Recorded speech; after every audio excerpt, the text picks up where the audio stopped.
names are Mr. Robert Makoha Angoho, the Nakuru Grassroots Assembly President, and ladies and gentlemen, in a recent past, you may have experienced a shift in the manner in which politics is being carried out in Luo Nyanza Nation, and especially this one was experienced during the burial of one of Raila Amolo Odinga's bodyguards by the name George Odwor, where it was attended by famous people of the likes of William Samoei Ruto, Raila Amolo Odinga, James Orengo, and Etar.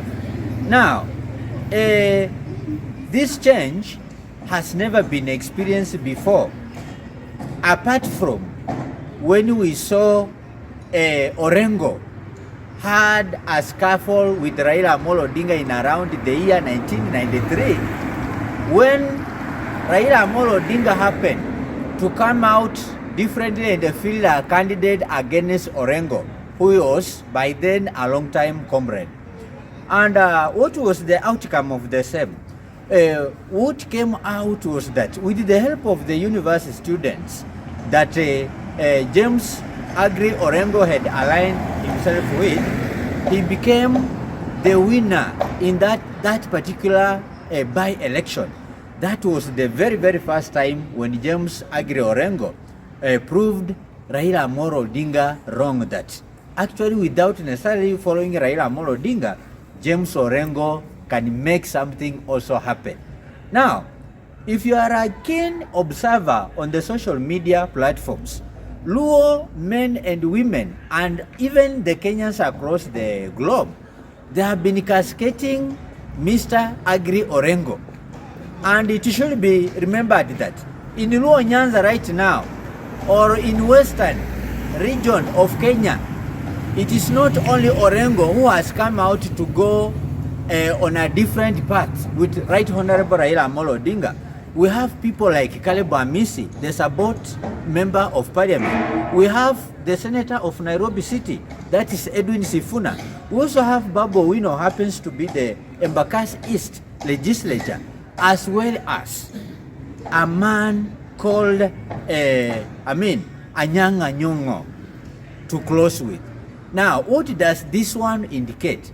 This one is actually indicating that time has come for a shift to be observed in the political arena, and especially for the people of Nyanza Western region of Kenya.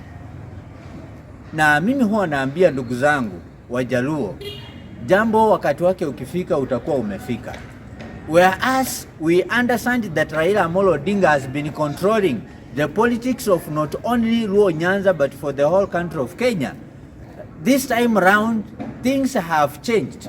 How have things actually changed?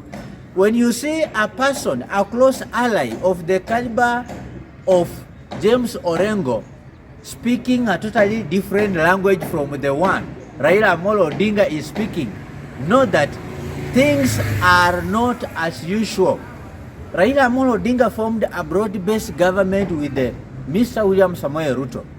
But it has been discovered that all is not well in ODM camp after Orengo came out saying that Kenyans cannot be dying, SHA cannot be working in our hospitals, abductions have been going on, people have been seeing high cost of living, and at the same time, Raila Amolo Odinga is embracing politics of deficit, whereby he wants people to join the government of William Samoei Ruto and support him. Same thing is happening with the young legislator from Embakasi East, Babu Owino, who has also come out to say that he shall never spend his time and energy to support a government that does not care about the well-being of the people who voted him to become the Member of Parliament of Embakasi East. You should not also forget that Edwin Sifuna, who is the Secretary General, the right-hand man of Raila Amolo Odinga and the ODM party, has also come out openly to say that even if you paid him 1 million shillings or more today, he can never join the government of William Samoei Ruto. And that, whether Ruto likes it or not, 2027, he will be going home. Sifuna also painfully adds by saying that he would rather lose his position as the senator of the biggest county in Kenya, the county of Nairobi, rather than citizens who entrusted and voted for him to occupy that position, seeing him join and beginning to work with William Samoei Ruto, who has actually oppressed Kenyans. So this is indicating that there is a new dimension, there is a new shift in the politics of Luo Nyanza region. The latest culprit opposing Raila Amolo Odinga's move to join the government, as I speak, is now none other than this governor of Kisumu, Dr. Nyong'o. Dr. Nyong'o today sent his sentiments by indicating that William Samoei Ruto was taking Kenyans for a ride. William Ruto was taking Kenyans back to the Nyayo era, the Moi era, whereby the government through the presidency was the sole voice that was making everything happen without necessarily listening to and upholding the rule of the law. Something which actually William Samoei Ruto is right now doing to the people. And me as the president of the grassroots assemblies of the people living in Nakuru, I will also use this opportunity to send caution to my brother, a young man from Kisumu by the name of Bungo, whom I saw his video, saying that he will be amongst the first people to initiate a censure motion that will see the impeachment of Mr. James Orengo Agri. I wanted to tell my brother Obungo which that you are contradicting. Those are contradicting remarks you made today on KBC, because your role is to fight for the people. Therefore, it is so ironical that you purport to be standing and fighting for the people as the president of Bunge la Mwananchi Kisumu County, yet you come out when Orengo is taking a different direction, standing with the people, not blindly following Raila Amolo Odinga. You are the same person leaving the people, then you begin saying that Orengo should follow what Raila Amolo Odinga say, or the direction that Raila takes. How exactly should a person follow the other person? Whereas the people of Luo Nyanza region are supposed to listen to their kingpin, who is Raila Amolo Odinga. Does it mean that when Raila Amolo Odinga goes the direction of a ditch or wants to enter a dangerous cave, the same people of Luo Nyanza region should still follow him? If Raila Amolo Odinga today said that he was going to vie for the MCA seat, should the people of Luo Nyanza follow him? Or what did you mean by saying that? Because Orengo mentioned the truth that Ruto was taking Kenyans for granted, that Ruto's government was taking the taxpayers and the voters for granted. That's why you call for the impeachment of James Agri Orengo. And what about Anyang Nyong'o? And what if tomorrow we shall see 4 or 5 Luo Nyanza kingpins or governors telling us the same thing? Are you going to call for their resignation just because they did not agree with what Baba or the kingpin of Luo Nyanza region said? That is totally unacceptable, and you should leave the people now speak their mind and make the right choice for the sake of the future generation of not only the Luo Nyanza region but even Kenya. So I can't wait as a Kenyan citizen to see the end result of the new revolution that has just started. I can't wait to see who will blink first between the people of Luo Nyanza region and Right Honorable Raila Amolo Odinga, who poses as if they must worship and force him join the government of William Samoei Ruto. So this is the high time that Kenyans should come back to their senses and know that even when a father misbehaves at home, you should always not worship the father and say that this is my father because he is doing bad things. I should always keep on following him. So thank you so much, the people of Luo Nyanza region, because Agiro Orengo is not fighting for himself, but Agiro Orengo is saying the truth. What happened today, we saw that also the son of a brother to Raila Amolo Odinga, somebody by the name Jaoko Oburu Odinga, was appointed as one of the key advisors, the special advisor to the president. Should we still say that the broad-based government was formed and it was all inclusive of all the Kenyans, or we are supposed to call this one the broad-based family affair? Because a father who is the senator of Siaya is donating a son to become an advisor to the president.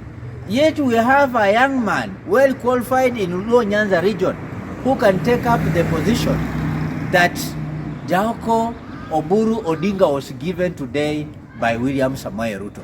And you still want the Luos to keep quiet. And you still want the jobless Luos to continue clapping because their fellow rich Luo kid by the name Jaoko has actually been appointed to the government of William Samoei Ruto. So that one, we beg to differ with Raila Amolo Odinga this time round. Someone somewhere may think that I'm so hard on Right Honorable Raila Amolo Odinga. I'm a supporter number one of the Right Honorable Raila Amolo Odinga since I became a voter of this great nation of Kenya. If you want to know that Raila Amolo Odinga has moved from being a national leader to a tribal or a family person who is only considering people from his family, ask yourself, when the nominations came on board after they just concluded the year 2022 general election, who was nominated to Iala? Raila Amolo Odinga chose to nominate our sister Winnie Odinga.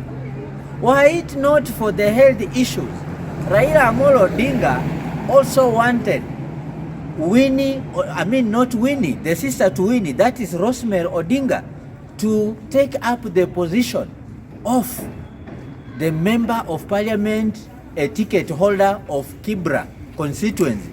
At time even, this man called Ken Okoth had not started battling cancer. Higher, that is not enough.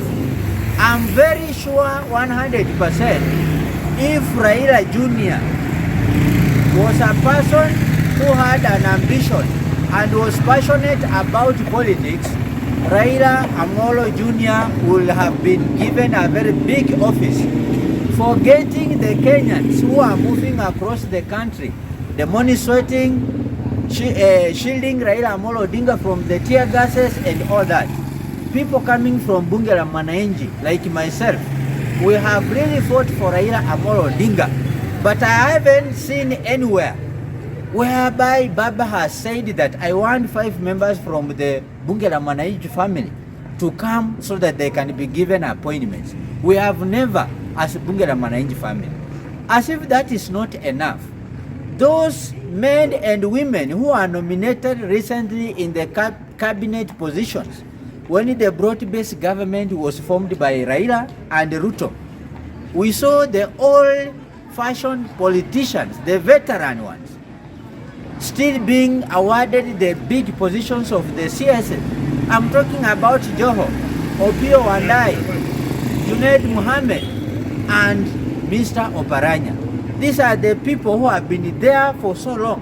But Raila Amolo Odinga cannot actually choose a person from a different community or a person who has been fighting for ODM party. Right now, with Sifuna cascading the leadership of Ruto, Ruto has the guts to stand before Raila Amolo Odinga and warn Edwin Sifuna that they were the founder members of ODM party, and that Ruto is likely to come and discipline Sifuna from within the party. I want to tell him that ODM is for all the people. But if you discipline Sifuna, we are going to welcome Sifuna back home. There are so many parties we are going to form, and the parties are going to send William Samoei Ruto home. Therefore, let the people speak their minds, because Kenya is a democratic nation. Stop harassing Orengo. Stop paying bloggers to condemn Orengo. After all, Orengo is a good person because he's standing with the people who have actually been oppressed by the government of William Samoei Ruto.